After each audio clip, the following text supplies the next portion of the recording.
Students, इस video में हम कुछ एग्जाम्पल करेंगे मैट्रिक स्पेस के।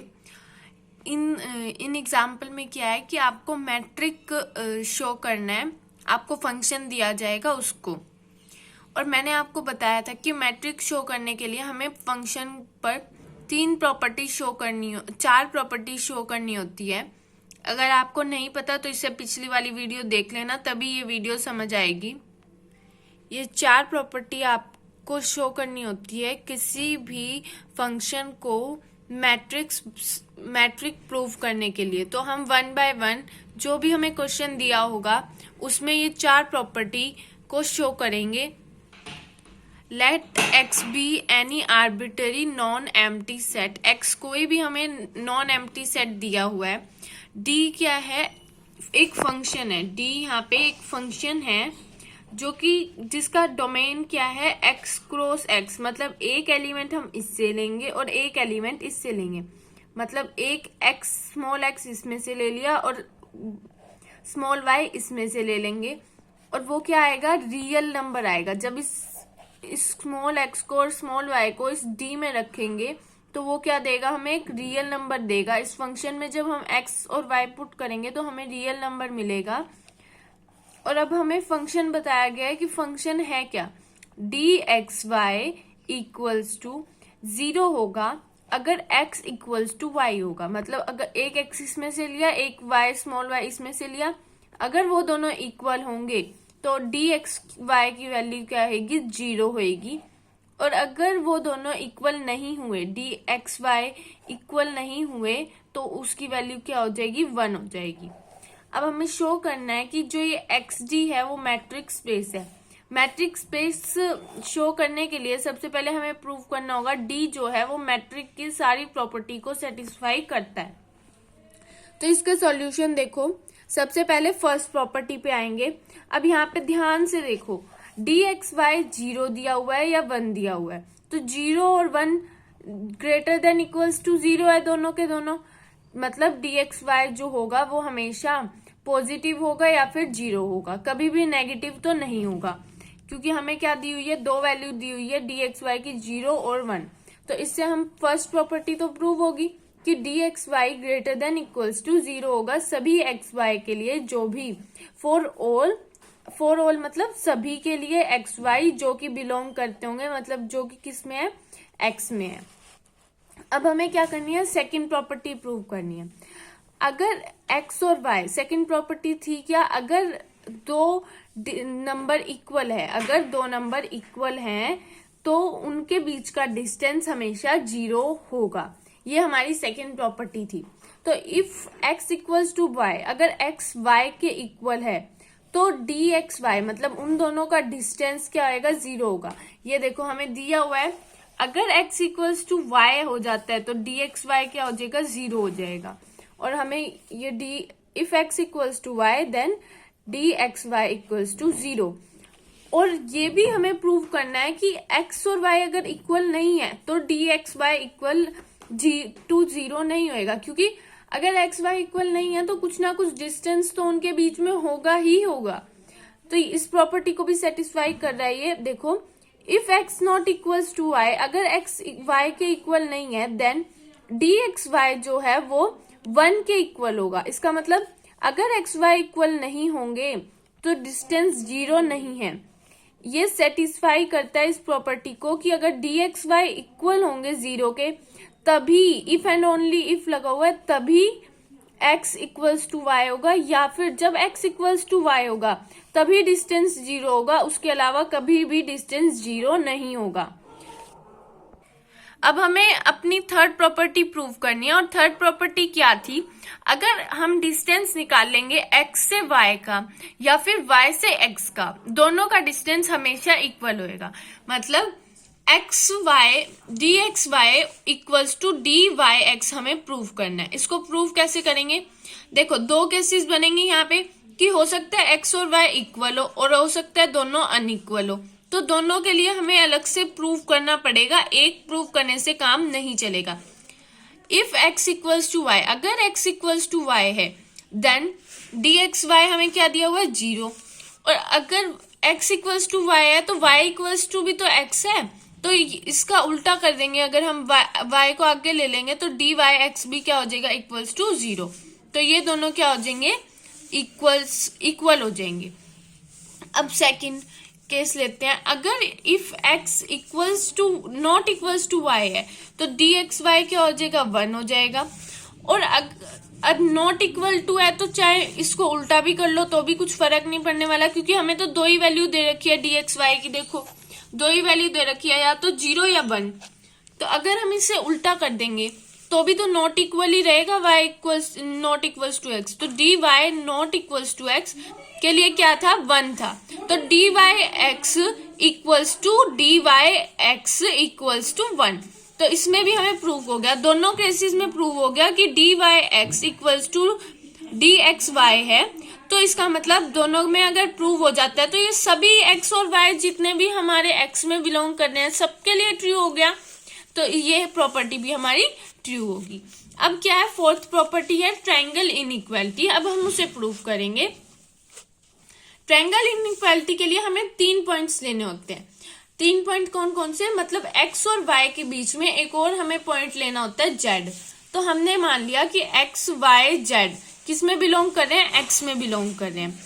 ध्यान रखना, ट्रायंगल इनइक्वालिटी शो करने के लिए हमें 3 पॉइंट्स लेने हैं। और 3 पॉइंट, अगर x और y और z 3 एलिमेंट्स है जो कि x में बिलोंग करते हैं तो हमारे पास 4 केसेस अराइज होते हैं। 4 के भी शायद 5 होते हैं अराइज, ठीक है। तो एक एक करके वो केस पढ़ेंगे। अब देखो, हो सकता है कि x y z तीनों इक्वल हो, और ये भी तो हो सकता है कि x y इक्वल हो लेकिन x y तो इक्वल हो लेकिन y z इक्वल ना हो। अगर y z इक्वल नहीं होंगे तो x और y इक्वल है तो x और z भी इक्वल नहीं होंगे। ऐसे ही हम बहुत सारे केसेस पढ़ेंगे। पहले ये 2 केस पढ़ते हैं, ठीक है।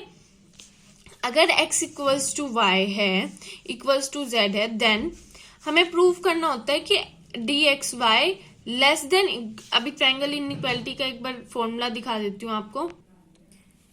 ये क्या होता है, ट्रायंगल इनइक्वालिटी का फॉर्मूला है ये वाला। तो हमें ये प्रूव करना है, ये फॉर्मूले को प्रूव करना है क्वेश्चन में, ठीक है।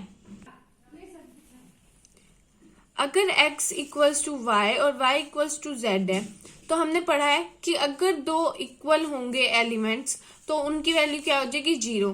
तो ये दोनों dxy इक्वल है तो इसकी वैल्यू भी 0, yz इक्वल है इसकी वैल्यू भी 0, xz इक्वल है इनकी वैल्यू भी 0। तो इन सब की वैल्यू क्या आ जाएगी, 0। और हमें ट्रायंगल इनइक्वालिटी में प्रूव करना होता है या तो x Y equals to x z y z होगा, या फिर ये जो होगा ये बड़ा होगा इससे। 2 ही केस बनने चाहिए ट्रायंगल इनइक्वालिटी में, या तो ये इसके इक्वल होगा इस पूरे के, या फिर ये बड़ा होगा, ये बड़ा होगा इससे, ये वाला ग्रेटर होएगा इससे, ठीक है। तो अब 0 0 0 इसका मतलब इक्वल आ गया, तो ट्रायंगल इनइक्वालिटी इस केस में होल्ड करती है। अब यहाँ पे दूसरा case x equals to y not equals to z का है। ध्यान से देख लो, x equals to y not equals to z का केस है। देन dxy जो है वो इक्वल्स टू 0 हो सकता है, सॉरी। अब देखो x और y इक्वल है तो क्या आ जाएगा, 0 आ जाएगा। लेकिन y और z नॉट इक्वल है, x और y इक्वल है। अगर x y इक्वल है और y z नॉट इक्वल है तो x z भी तो नॉट इक्वल टू होंगे।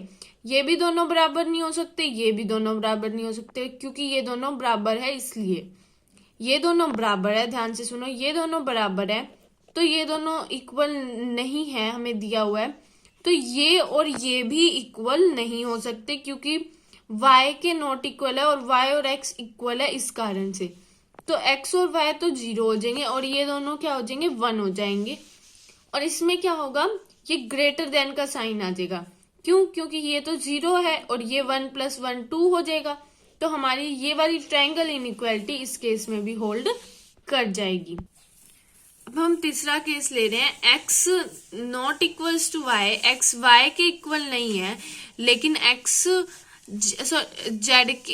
y x not equals to y, y equals to z, मतलब y और z इक्वल है लेकिन x और y इक्वल नहीं है, तो x और z भी इक्वल नहीं होंगे, ठीक है। देन तो x y की वैल्यू क्या हो जाएगी, 1 हो जाएगी, y z की 0 और y x z की क्या हो जाएगी, 1 हो जाएगी। अब क्या होगा, हमने ये वैल्यू ले ली, D Y Z equals to 0, D x Z equals to 1। Therefore अब इसको चेक करेंगे हम, इक्वल बन रहा है या नहीं बन रहा है। यहाँ पे देखो डी एक्स वाई की वैल्यू क्या है, 1 है, और डी एक्स जेड की वैल्यू क्या है, 1 है, और डी वाई जेड इक्वल है, इसीलिए इनकी वैल्यू 0 है। तो यहाँ पे 1 इक्वल्स टू 1, तो यहाँ पे भी होल्ड कर रही है ट्रायंगल इनइक्वालिटी, क्योंकि ये दोनों इक्वल है। अब डी केस बनेगा हमारा, डी केस में क्या होगा, x equals to z, x z के इक्वल होगा लेकिन z not equals to y होगा, तो कौन सी वो होगा। अब यहाँ पे देखो ध्यान से, d x Y equals to 1, d x Z equals to 0 बन जाएगा, d z y equals to 1 बन जाएगा। जब आप इनको सॉल्व करोगे इसमें भी ट्रायंगल इनइक्वालिटी होल्ड करेगी। देखो ये सारे केस हो चुके हैं, अगर आपको ये केसेस याद रखने हैं तो हम कैसे, एक और केस रहता है वो है नॉट इक्वल का, कि भाई तीनों ही बराबर नहीं है। तो इनको याद करने के लिए कैसे याद कर सकते हैं हम, याद करना है अगर आपको केस, तो कैसे याद करोगे, एक केस तो बनेगा तीनों इक्वल है, एक केस बनेगा तीनों नॉट इक्वल है, ठीक है, 2 केस बन जाएंगे ऐसे करके। उसके बाद एक केस बनेगा कि अब आपको एक नॉट इक्वल लेना है, x equals to y not equals to z, एक बार यहाँ पे नॉट इक्वल्स टू z लगा देना है, उसके बाद एक बार यहाँ से हटा के इक्वल लगा के यहाँ पे नॉट इक्वल लगा देना, यहाँ पे इक्वल लगा देना, यहाँ पे नॉट इक्वल, और उसके बाद एक केस क्या बनेगा, z को यहाँ ले लेना और y को यहाँ ले लेना, और x not equals to z लगा देना इक्वल्स टू y। ऐसे आपके 5 केसेस बन जाएंगे और आपको याद भी रहेंगे। अब ये लास्ट केस हम स्टडी कर रहे थे कि d x Y equals to 1, d Y Z equals to 1, d x Z equals to 1, तो इसमें भी ट्रायंगल इनइक्वालिटी होल्ड करेगी। सारे 5 केसेस में ट्रायंगल इनइक्वालिटी होल्ड कर दी है, तो हमारी ये प्रॉपर्टी भी सेटिस्फाई कर दी है, इसीलिए जो x है वो मैट्रिक्स स्पेस बन गया और नॉन डिस्क्रीट, और इस मैट्रिक को हम डिस्क्रीट मैट्रिक के नाम से भी जानते हैं, और XD को हम डिस्क्रीट मैट्रिक स्पेस कह देंगे। Thank you for watching.